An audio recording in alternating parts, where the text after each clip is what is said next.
ఓం సాయిరామ్. సమర్థ సద్గురు సాయినాథ్ మహారాజ్ కి జై. ముందుగా మన సాయి కుటుంబ సభ్యులందరికీ నమస్కారం అండి. అందరూ కూడా సుఖంగా, సంతోషంగా, ఆరోగ్యంగా బాగుండాలని మనస్ఫూర్తిగా కోరుకుంటూ ఈరోజు వీడియో మొదలు పెడుతున్నాను.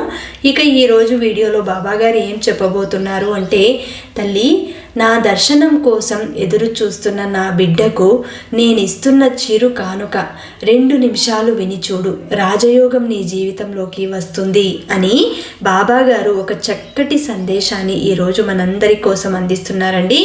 జీవితంలో ఎన్ని కష్టాలు వచ్చినా కూడా వాటిని తట్టుకునే అంత శక్తి నాకు ఇవ్వు తండ్రి అని మనమందరం కోరుకుంటూ ఉంటాం.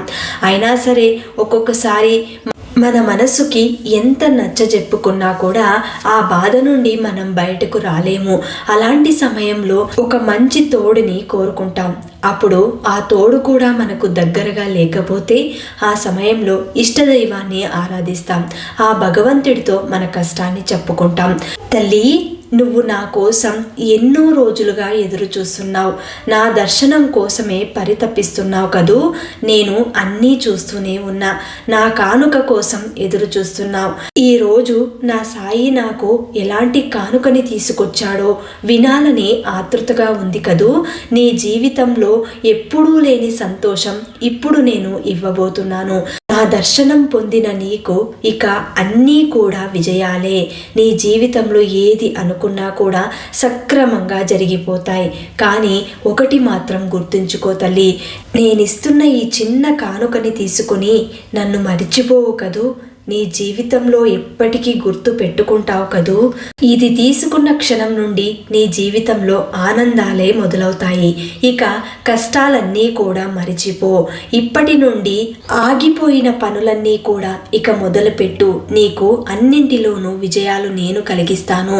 నా దర్శనం కోసం ఎన్నో రోజులుగా ప్రతి క్షణం ఆరాధిస్తున్నావు.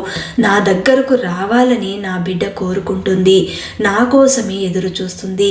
ఎన్నో రోజులుగా నా మీద నమ్మకంతో పూజలు చేసుకుంటుంది. ప్రతి కష్టాన్ని ప్రతి పూజలో కూడా పంచుకుంటుంది. అయినా సరే మరి బాబా ఎందుకు మౌనంగా ఉన్నారు? నేను అడిగిన వాటికి నాకు ఇంకా సమాధానం ఇవ్వటం లేదు అని నీ మనసు ప్రశ్నిస్తుంది. దానికి ఒక్కటే సమాధానం. ఒక్కసారి నా కళ్ళల్లోకి చూడు తల్లి. కూర్చున్న చోటు నుండే నా వైపు ఒక్కసారి తిరిగి చూడు. నేనేం చెప్తానో నా కళ్ళల్లో నీకు సమాధానం కనిపిస్తుంది. నేనేదైనా సరే నా బిడ్డల భవిష్యత్తు బాగుండాలనే ఏదైనా చేస్తాను. అది నీకు అర్థం కావటం లేదు. ఇప్పుడు కష్టం వచ్చింది కదా అని మౌనంగా కూర్చుని ఏడుస్తే ఎలాంటి ప్రయోజనం లేదు. జీవితంలో నీ ఎదుగుదల ఇక్కడే ఆగిపోతుంది. ఎప్పుడైతే నువ్వు నీ కష్టాన్ని ఎదిరించి పోరాడి గెలవగలవో అప్పుడు నీకు నీ గమ్యం అనేది నీకు కనబడుతుంది. నీ దారిలో ఎలాంటి అడ్డంకులు వచ్చినా కూడా అవన్నీ నువ్వు త్రొక్కుకుంటూ వెళ్ళిపోతావు. వాటి నుండి నీకు ఎలాంటి ఆపద కలగదు. ఎందుకంటే ఆ అడ్డంకులన్నీ తొలగించడానికి నీకంటే ముందుగా నీ సాయి వెళుతూ ఉన్నాడు. అదే మార్గంలో నడుస్తున్నాడు. నీ గమ్యానికి చేరుకోవాలంటే ముందు నీ దైవం, నీ గురువు చేరుకోవాలి. అక్కడికి చేరుకున్న తర్వాత అక్కడి నుండి నేను చూస్తూ ఉంటాను. నా బిడ్డ ఎక్కడైనా తప్పటడుగులు వేస్తుందా లేదా చక్కగా ఇదే దారిలో నడుస్తుందా అని అక్కడ కూర్చుని అక్కడి నుండి చూస్తూ ఉంటాను. కాబట్టి తల్లి, నీ ఆపదలన్నింటికీ తొలగించడానికి ఈ సాయి నీకంటే ముందు నీ గమ్యాన్ని చేరుకున్నాడు. ఇక ఎలాంటి ఆలోచనలు చేయకుండా ముందు చూసుకుని ఈ సాయి నామాన్ని ఉచ్చరిస్తూ ముందుకు సాగు. అప్పుడే నీకు నీ గమ్యాన్ని చేరుకోవడానికి అతి తొందర సమయం పడుతుంది. వెంటనే నీ జీవితంలో సంతోషం కూడా మొదలవుతుంది. ఇక ఎప్పటికీ నా చేతుల మీదుగా జరగాలనుకున్న పనులు జరగవు అని నీ మనసు అనిపించినప్పుడు ఒక్కసారి నా నామాన్ని పలుకు. వెంటనే నీకు జరగదు అనుకున్నది కూడా జరిగేలాగా ఈ సాయి చేస్తాడు. తల్లి, ఈరోజు నేను చెప్పేది పూర్తిగా విన్నావంటే ఎగిరి గంతులేస్తావు. ఎందుకంటే నీ సంతోషం పట్టలేనిది. నాకు తెలుసు, నా మనసుకు తెలుసు నా భక్తులు ఎలా ఉంటారో. నా బిడ్డలు ఒక్కసారి నన్ను నమ్మితే ఏ విధంగా వారి జీవితంలో మసులుకుంటారో నాకు బాగా తెలుసు. ఒకవేళ తప్పు చేస్తే ఈ సాయి మాత్రం ఊరుకోడు. ఏదో ఒక రకంగా శిక్షనైతే విధిస్తాడు. మరి ఆ శిక్షని విధించినప్పుడు నువ్వు చేసిన తప్పు చిన్నదా పెద్దదా అని నేను చూడను. ఎందుకంటే నా బిడ్డల మీద నాకు కోపం రాదు. మీరంతా నా బిడ్డలు అని నేను భావించాను. నాకెవరి మీద ఎప్పుడూ ఎలాంటి కోపము రాదు. నేనివ్వగలిగేది ఒక్కటే, నా ఆశీర్వాదం మాత్రమే. ఎప్పుడైతే నువ్వు తప్పటడుగు వేస్తావో ఆ క్షణంలో నీకు కర్మ అనేది నీ చుట్టూ మాయలాగా కమ్ముకుంటుంది. అప్పుడు నువ్వు అన్నీ తప్పులే చేస్తావు. ఆ క్షణంలో చెడు కర్మలు ఎక్కువైనప్పుడు నీకు ఇన్ని కష్టాలు ఎదురవుతాయి. కష్టం అనేది చేతులారా ఒక మనిషి చేసుకోవడమే. ఎప్పుడైతే చేతులారా మనిషి చేసుకుంటాడో అది పూర్తిగా అనుభవించే వరకు అది నీ నుండి దూరం కాదు. ఎవరి ఆలోచనలు మంచిగా ఉంటాయో అలాంటి వారికి అంతా మంచి జరుగుతుంది. నా భక్తులను నేను ఎల్లవేళలా కాపాడుతూ వస్తాను. వారిని కాపాడటానికి 1000 చేతులైనా సరే నేను ఉపయోగించగలను. అంతటి శక్తి నాకు నా గురువు ఇవ్వగలడు. తల్లి, నేను చెప్పేది ఒక్కటే, నా బిడ్డలందరికీ ఉండవలసిన లక్షణాలు ఓర్పు, సహనం, శ్రద్ధ, సబూరి ఇవి ఉంటేనే వారి జీవితం చక్కగా సాగిపోతుంది. ఎవరిని కూడా ఎలాంటి సమయంలో ఎంత క్లిష్ట పరిస్థితి వచ్చినా కూడా వారిని బాధించకు. వారిని బాధ పెట్టినట్లయితే నువ్వు నన్ను బాధ పెట్టినట్లవుతుంది. సహించుకుని 1కి 2 సార్లు వారు చెప్పిన దానికి చిన్నగా సమాధానం ఇచ్చి వెళ్ళు.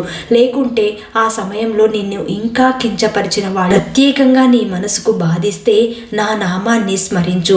అక్కడి నుండి తిన్నగా వెళ్ళిపో. వాడితో యుద్ధం మాత్రం చెయ్యకు. దెబ్బకు దెబ్బ తీయవద్దు. ఎవ్వరిని నీ విరోధిగా అనుకోకు. ఎవరు ఎవరికి విరోధి కారు. ఎవరిపైన విరోధ భావం అనేది పెంచుకోకూడదు. అందరూ ఒక్కటే, సమానంగా భావించు. ప్రేమని పంచు. తల్లి, నువ్వు మనస్ఫూర్తిగా నన్ను కోరుకుంటే తక్షణమే నీ ముందుంటాను. అప్పుడు నా దర్శన భాగ్యం నీకు కలుగుతుంది. ఎందుకంటే ఎప్పుడైతే నువ్వు ఆలోచనలతో కోరికలతో సతమతమవుతావో నాకు సంబంధించిన వారు మొదట ప్రాపంచిక కోరికలతోనే నా దగ్గరకు వస్తారు. వారి కోరికలు తీరి జీవితంలో సౌఖ్యం అంటే సంతోషం చిక్కాక నన్ను అనుసరించి ఆధ్యాత్మికంగా పురోగమిస్తారు. నిజానికి వారెంత దూరాన ఉన్నా కూడా రకరకాల మిషల మీద నేనే వారిని నా దగ్గరకు రప్పించుకుంటూ ఉంటాను. ఎవరు వారంతట వారుగా నా దగ్గరకు రారు. కాబట్టి తల్లి, నువ్వు చింతించకు. నువ్వు రావాలనుకున్నప్పుడు నేను తప్పకుండా నీ మనసుకు నచ్చిన విధంగానే నేను రప్పించుకోగలుగుతాను. నా దర్శనం కోసం నువ్వు పరితపిస్తున్నావు. అందుకే నీకు సమయం దగ్గర పడింది. నీ జీవితంలో సంతోషం రాబోతుంది. అప్పుడు నువ్వు ఈ బాబాని తలుచుకుంటావు. నువ్వు చెప్పిన విధంగానే జరిగింది బాబా అంటావు చూడు. భగవంతుడే సర్వాధికారి. ఇతరులెవ్వరూ మనలను కాపాడేవారు కాదు. ఎందుకంటే భగవంతుని మార్గం అంతు చిక్కనది, సామాన్యం కానిది, మిక్కిలి ఎంతో విలువైనది. కనుక నువ్వు ఎలాంటి క్లిష్ట పరిస్థితుల్లో ఉన్నా ఆ భగవంతుని మార్గాన్ని నువ్వు చేరుకోలేవు.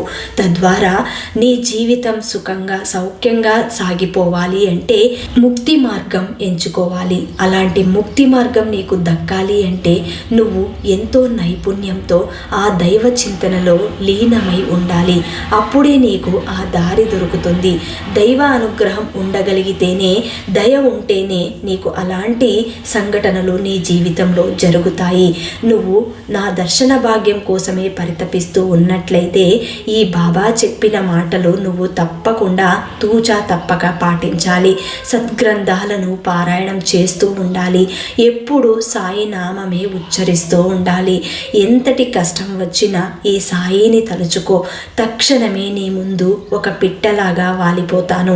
గ్రంథాలను అభ్యసించి ఆచరణలో పెట్టగలిగితే నీకు ఈ సాయి నివాసం ఎలా ఉండేదో, ఈ సాయి బ్రతుకు ఎలా ఉండేదో నీకు అర్థమవుతుంది.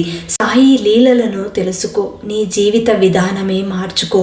ఇంకా చెప్పాలంటే ఎప్పుడైతే నువ్వు సద్గ్రంథాలు పారాయణం చేస్తావో ఆ సమయంలో నువ్వు నాతోనే ఉన్నట్టు, నాకు సేవలు చేస్తున్నట్టు అనిపిస్తుంది. నువ్వు నా ప్రక్కనే ఉన్నట్టు అనిపిస్తుంది. ఎప్పుడైతే నా బిడ్డలు పారాయణం మొదలు పెడతారో ఆ సమయంలో ఆ పారాయణం పూర్తి అయ్యే వరకు వారి ప్రక్కనే కూర్చుని ఆలకిస్తాను. నా గురువు ఎంత తన్మయంగా చూస్తూ వారిని నిండు హృదయంతో సేవిస్తాడో అంతే విధిగా నా బిడ్డలను నేను కూడా సేవించుకుంటాను.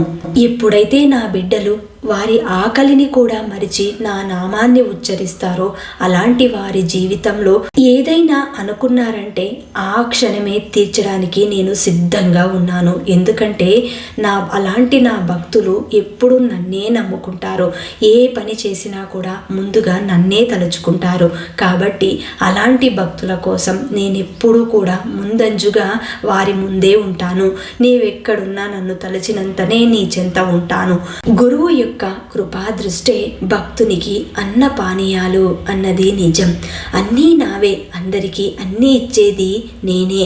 సాయి అన్న నామం ఎంతో తీయగా ఉంటుంది. జ్ఞప్తి యందు ఉంచుకున్నంత మాత్రాన చెడు పలుకుట వలన వినుట వలన కలుగు పాపములు తొలగిపోతాయి. ఎవరైతే సకల జీవకోటిలో నన్నే చూడగలుగుతారో వారే నాకు ఎంతో ప్రియభక్తులు. ఇది మాత్రం ప్రతి క్షణం నువ్వు గుర్తుపెట్టుకోవాలి తల్లి.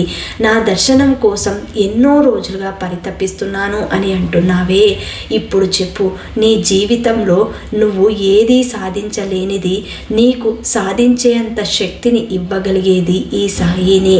ఇంతటి గొప్ప కానుకొని ఎందుకు నా బిడ్డ కాదనుకుంటుంది? తప్పకుండా స్వీకరిస్తుంది. రాజయోగం జీవితంలోకి రావాలి అంటే, సాయి దర్శన భాగ్యం కలగాలి అంటే ఈ సాయి సందేశం పూర్తిగా విని చూడాలి. అప్పుడే సాయి ఇచ్చిన అమృతం ఎంత తీయగా ఉంటుందో అందరికీ అర్థమవుతుంది. మరి ఈరోజు ఇంత గొప్ప సందేశం బాబాగారు మనందరికీ ఇచ్చారండి. మరి ఈ వీడియో కనుక మీకు నచ్చితే మన సాయి భక్తులందరికీ షేర్ చేయండి, లైక్ చేయండి.